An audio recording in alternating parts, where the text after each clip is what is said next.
What's up, everyone? Welcome back to another review, and this time we're taking a look at Echo, the latest Marvel show to be released to Disney+. Echo is a spinoff of Hawkeye, which follows the story of Maya Lopez, the adopted niece of Wilson Fisk, aka the Kingpin. Let's waste no time, and let's talk about episode 1, entitled Chafa. So basically, I don't really have a whole lot to say about the first episode of Echo. This mostly acts as a flashback to Maya's origins, a recap of the Hawkeye show, and the last, I want to say, 20 minutes basically establishes where Maya is after the events of Hawkeye and after she shoots Kingpin, believing him to be dead. Yeah. So basically, in episode 1, brief bullet points, we get an origin to Maya. We see how she basically became the person that we see her in the Hawkeye show. We see her as a little girl, and we see that her mother was killed in an auto accident, and she pretty much lost her leg. And Maya, as a little girl, lost her leg in said accident. It's revealed that the brakes to the car were cut as a way to get payback on Maya's father, named William. Of course, this causes a rift in the family, in which the grandmother pretty much forsakes William, and William and Maya flee Oklahoma to New York. And it's here where William comes into contact with the Kingpin. He basically becomes the commander of the Tracksuit Mafia. Kingpin becomes the adopted uncle to Maya. We see her, and then basically we see flashbacks to the Hawkeye show, in which Maya is doing some training, honing her skills, and learning to live with a prosthetic limb, which is what she has. We also get the scene of Hawkeye as the Ronin killing her father, and Maya pretty much being taken in by the Kingpin, and him basically manipulating her anger and her rage to be one of his soldiers. We see her go on her first mission, where she holds her own against a bunch of thugs, and then we get a nice appearance by Daredevil, which is cool. And I'm not gonna lie, the fight between Daredevil and Maya was not bad. It was not bad at all. I don't like the fact that Maya is already holding her own on missions where she shouldn't be holding her own. I got a problem with that. It takes away from Maya and her abilities. You overpowering her, I don't care about that. I also, even though I do like the fight with Maya and Daredevil, I don't like the fact that she's able to hold her own against Murdoch. I don't care how good Maya is or her powers. Daredevil, Matt Murdock, he's honed his skills for a long time. Maya should not be holding her own this good against Daredevil. They kept them pretty much even. And then they got the whole, but you do get the interesting dynamic of Daredevil, who was blind, and Maya, who was deaf. So after that, we get the scene of Kingpin basically welcoming Maya into the family. Then we see the scene at the end of Hawkeye where Maya shoots Kingpin. He's thought to be dead. Now we do a flash forward. Maya is now in her hometown of Oklahoma, pretty much licking her wounds, and that's basically it. She just visits parts of Oklahoma. She visits parts of her old hometown. She gets reunited with her cousin by the name of Biscuits. In the first appearance of the character of Biscuits, I instantly like this guy. I think the character of Biscuits has the potential to be funny, but not overbearing. And again, I want to see how he acts up as this goofy sidekick to Maya once this thing gets into motion. We also see her pay a visit to her Uncle Henry, who was the brother of William. That's going to lead to some interesting places. So we're going to see what goes about that, especially since Henry does not want no problems coming to his town, especially if Kingpin brings a war there. Shit's going to go down in the worst way, and you can see that Maya wants to take down the Kingpin. I don't like the fact of Maya saying that the Kingpin has to go and the Queen has to take his place. No, we don't need that. The Marvel fans don't want to see the Queen pin. We want to see the Kingpin. But I'm going to leave it at that. And the show also teases this girl, Bonnie, who had a close connection with Maya in their younger years. And pretty much we see Maya more or less scoping out Bonnie, and now that she's much older. So yeah, those are basically the highlights of the first episode of Echo. It's nothing all that bad, but nothing all that great either. The story doesn't really get going till after the first half hour, because that first half hour is just telling Maya's origin and a Hawkeye flashback. But once that exposition's finished, and the story actually gets going, that's where I feel like this show hopefully gets somewhat interesting, because I was not really looking forward to Echo. Not because I hate the character. I don't know anything about the character. I only knew who she was because of Hawkeye. Is because I'm just really just becoming just turned off to the MCU, just cherry picking these D-lister characters and trying to get them over. I don't really see anything interesting in an Echo show, and especially with the fact that her connection. Now I understand that Echo's connected to Kingpin. I think that's going to be the only interesting thing as the show really progresses, is the relationship that gets developed between these two, and the sprinkled appearances of Daredevil. I don't think Echo is going to be able to hold her show on her own, but we'll see what happens as the show progresses. But for her first outing, it was middle of the road. The first half hour is really just skip it, and then the last 20 minutes is just setting everything up for the rest of it. So yeah, middling first episode, but nothing bad. Nothing great, but nothing bad. Okay, so episode 2, entitled Lohawk, is a very just there episode for this show. Nothing really much happens in episode 2, except Maya just does a train heist, and that's basically it. This is just Maya sabotaging one of the trains of Kingpin's in order to get his attention. However, while in doing so, she puts her Uncle Henry at risk, since the train she derailed is part of Henry's crew. So yeah, that's basically it. Aside from that, nothing really much of note happens. The opening prologue focuses on 1200 AD, where a bunch of Native Americans are having a contest, and a female Native American gets all butthurt that she's not being respected. And then at the end of the prologue, she ends up winning this little contest, much to the chagrin of the alpha male American. And then we segue into the present day, with Maya and Biscuits, and Maya pretty much doing her plan to sabotage said train.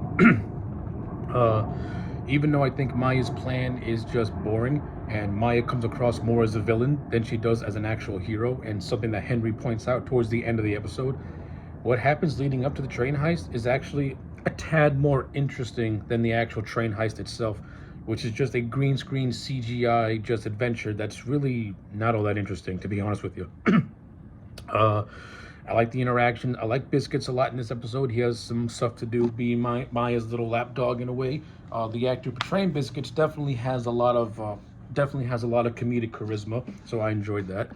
We have an appearance by Graham Greene, who plays Scully, who is Biscuits' uncle, and I like Graham Greene. You may remember Graham Greene as one of the cops from Die Hard with a Vengeance.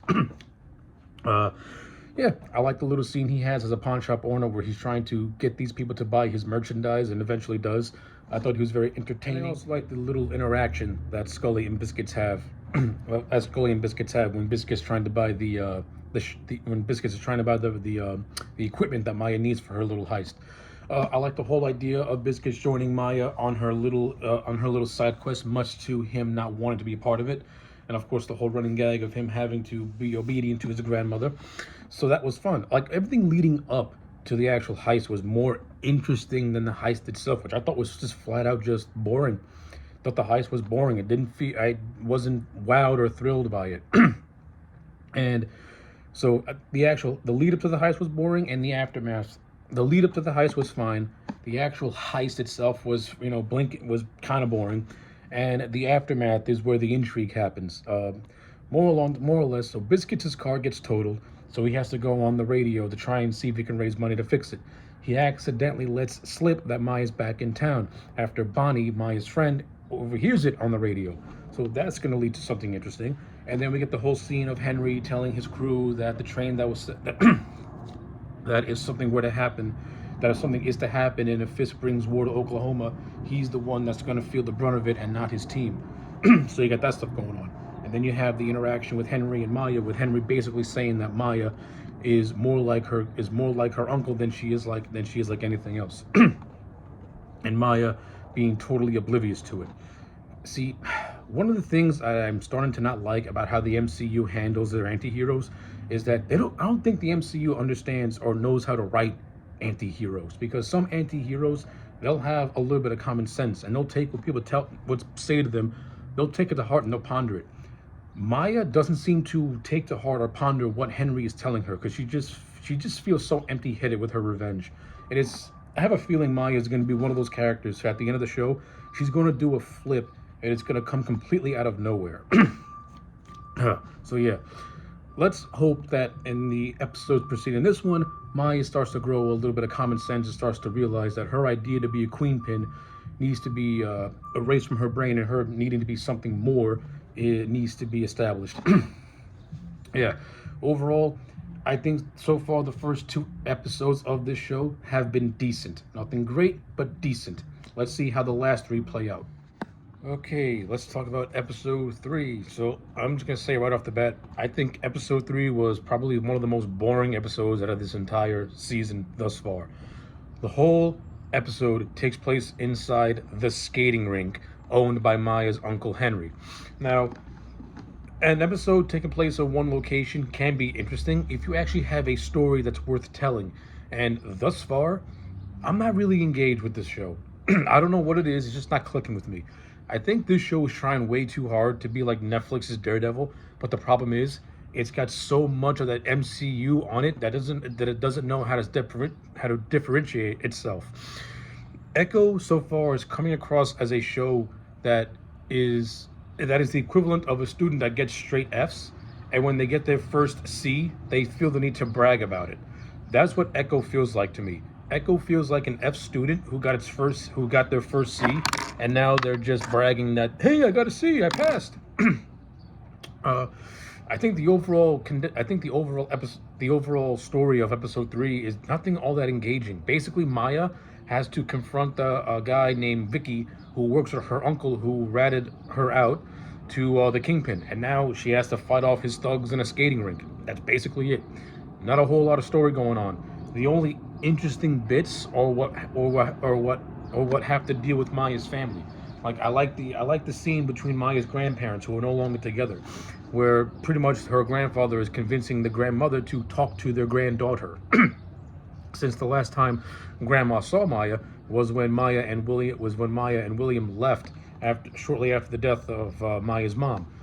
Okay, that stuff's interesting. And I also like the ending when Maya and her grandfather have a nice little heart-to-heart conversation. And I like the ending in which Maya finally comes face-to-face with the Kingpin. But everything else leading up to that, I just didn't find interesting whatsoever. I thought the action was kind of weak, kind of lame. Like, this show, has blood, but the blood looks so fucking CG. Jesus Christ.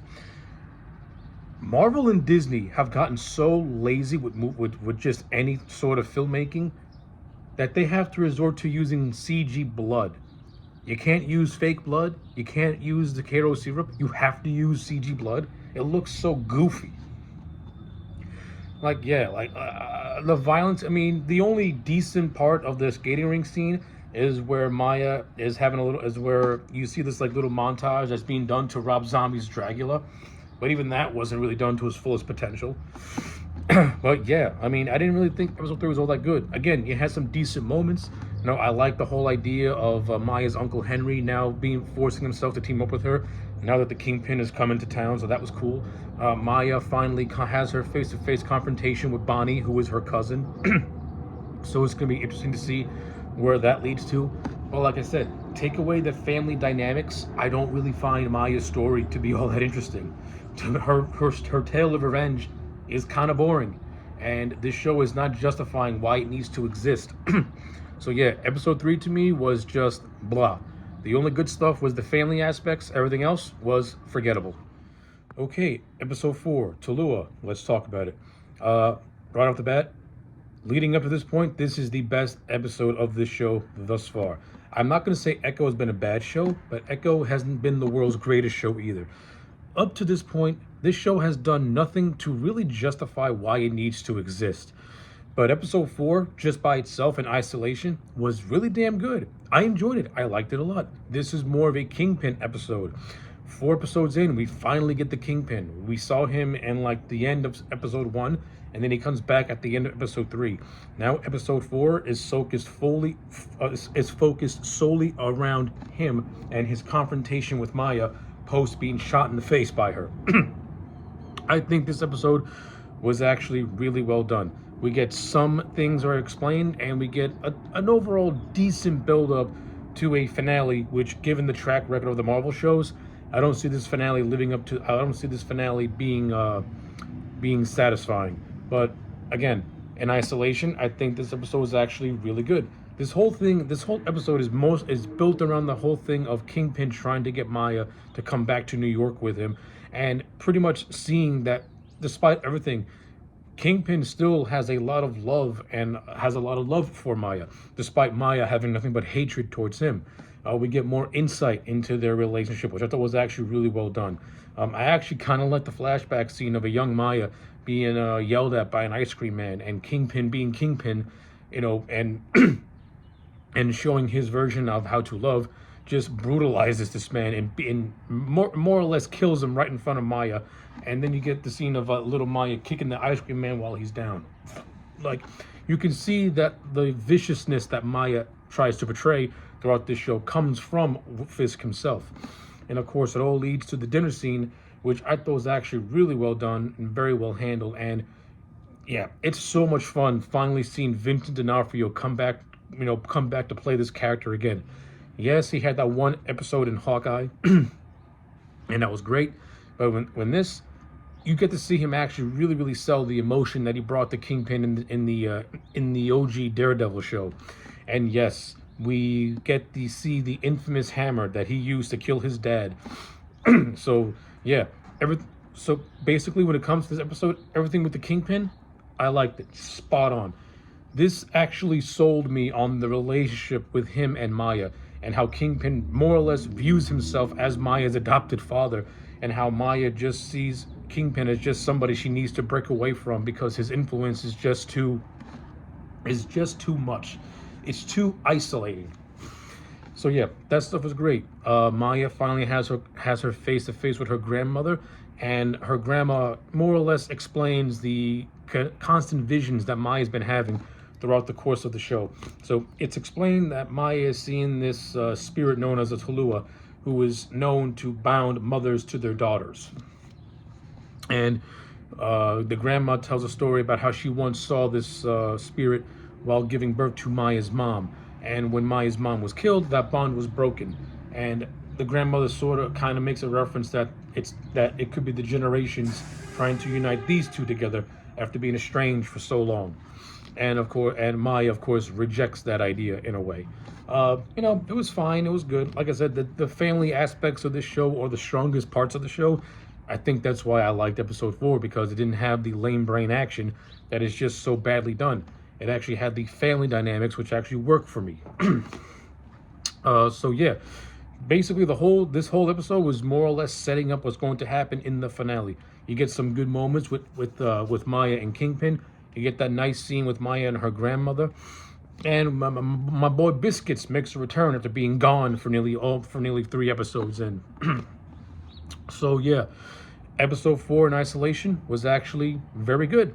I enjoyed it, and it falls into the trend of the Disney Plus shows, in which you have an okay start, you got that one episode that is really, really good, and then you get that disappointing finale. Can Echo break that trend? Who knows? We'll see. Okay, so the season finale of this show, entitled Maya, wraps up the entire storyline that Echo was trying to tell. Overall, I thought this finale is no different than any other Marvel finale in terms of the D+ shows. It's just stuff happening, and the only thing that matters is what happens after the big fight, after the scene. What happens in between all that stuff is mediocre at best. That's not to say that this episode didn't have some interesting aspects. I think it had some interesting setups, and then it had disappointing payoffs, as always the case when it comes to these D+ shows. First interesting setup. I like the meeting that Kingpin has with Maya's grandmother, and the idea of him taking her and Bonnie hostage. That's an interesting setup. You got Maya's evil uncle, holding her real family hostage. What's Maya gonna do? Interesting setup, with a disappointing payoff when you actually get to the end of the episode, in which it turns into in which Maya, her grandmother, and her cousin get these superpowers from the spirit realm and kick everyone's ass. See, I like the whole idea of the Native American spirit being just that, a metaphorical spirit, not an actual superpower. That takes the cool element out of it, and you go into cheesy territory with it. Yeah, I'm gonna get right off the bat. The whole idea of the spirits, of the spirits from beyond, the whole idea of the spirits from beyond giving Maya and her family superpowers is flat out stupid. I did not like it. It worked better as a metaphorical thing, and not something that can actually happen. That just takes away the intrigue and the coolness of it. Hated it, did not like it, thought it sucked. The stuff I did like in terms of the season finale is the stuff that went on with Henry and went on with Biscuits, which is not much, but you got some fun stuff here and there. Like I like the whole idea of like I like the scene of Biscuits using a monster truck to ward off Kingpin's men, and I like the scene where Henry shoots a guy who's about to use a rocket launcher, and I like the whole idea of the rocket launcher being mistaken for fireworks. No, those two scenes were actually pretty cool. This, like I said, the stuff with Kingpin kidnapping the grandmother and the grandmother and Kingpin have a nice little conversation. That was an interesting element with an unsatisfying payoff. That's what the finale is. It's just an unsatisfying payoff, like it always is with these Marvel shows. I guess you could say the only interesting thing that the spirit power did was allow Maya to really enter Kingpin's mind, and she really gets a sense as to how fucked up this guy really is, but I didn't like that the show played Kingpin as I think you can make the Kingpin vulnerable, just don't make him overly vulnerable. And I think this show made him a little too overly vulnerable when Maya entered his mind. I wasn't really a big fan of that, didn't really like it. I like the callback to the Daredevil show. I just don't want to see Kingpin and turn into a sniveling coward. Number one, that's not the Kingpin. The Kingpin is more self-assured like that, and he hides his emotions. He doesn't wear his emotions on his sleeve. That to me is when Kingpin's at his best, is when he hides his emotions, and it's only when he's put into a position where he has no choice but to show emotion, that's when it actually means more. Again, Vincent D'Onofrio plays it well with the material that he's given. I would have been a little more subtle with it. That's just me personally. But I do like the post-credit scene in which it teases the idea of Kingpin taking up his mantle for mayor, which is something that did happen in the comics, if I'm not mistaken, when Kingpin ran for mayor of New York and actually won. Like the post-credit scene sets up what could be a very interesting aspect. And it's already been confirmed by the producers and the writers that when it comes to the Disney Plus shows, the Kingpin more or less is going to act as a big bad, a Thanos, so to speak. So him being mayor more or less gives him untouchable power. So I'm really interested to see what happens with that. Then we also see Maya, making amends with her family and being brought back into the fold. So that's that. And I think that's really all that's really happened in this finale. Like the whole thing with the fairgrounds is actually pretty cool. It was a fun little thing. Like I said, I think Biscuits and old Uncle Henry had some fun little moments here and there during that finale. But overall, yeah, this just falls into another disappointing finale. It's not as egregious as what came before it, but it is what it is. At least this thing is setting up and leading to something that could be pretty interesting in the long run. So yeah, as an overall, for me, Echo as a show I'm going to give it a 5 out of 10. I don't think this show was that bad, but I don't think it was that great either. Honestly, truthfully, out of all the Disney Plus shows, I think this was the one that gave me the least grief as a viewer, and in terms of as a viewer. I didn't find myself getting irritated about watching this show as something like a WandaVision did, or something that a Loki or a Captain or a Miss Marvel did. Echo, pretty much, it is what it is. It really is something that could have been told in a 2-hour movie, to be honest with you. So now that I got that grade out of the way, let's talk about one more thing. If you go into this show expecting to see Daredevil, Disney and Marvel did what they do best. They do the good old bait and switch. They use Daredevil to draw you into a show that they know is not really all that good, and the show really isn't all that good. So they prostitute the name of Daredevil to try and draw you in. You don't see Daredevil after that first episode. He's nowhere to be found in this show. They lie to you and say, oh yeah, Matt Murdock's going to be a supporting character where he's on a search for a missing colleague. No. He has that one fight scene with Maya, and you don't see him again. They prostituted Daredevil's name to get viewers on the show. You know what? Fuck the 5 out of 10. This show gets a 4 out of 10 just for lying and using Daredevil's name to draw you in. I'm okay if you want to use Daredevil in maybe 1 episode or 2 episodes. I am not okay of you using his name as a draw for a show that you know is not that interesting. So yeah, the grade has been changed. 4 out of 10. And that 4 out of 10 is strictly for just bait and switching their audience yet again. So yeah, those are my thoughts on Echo. Let me know yours in the comment sections down below. Like the video and subscribe, and I'll check you back next time for more.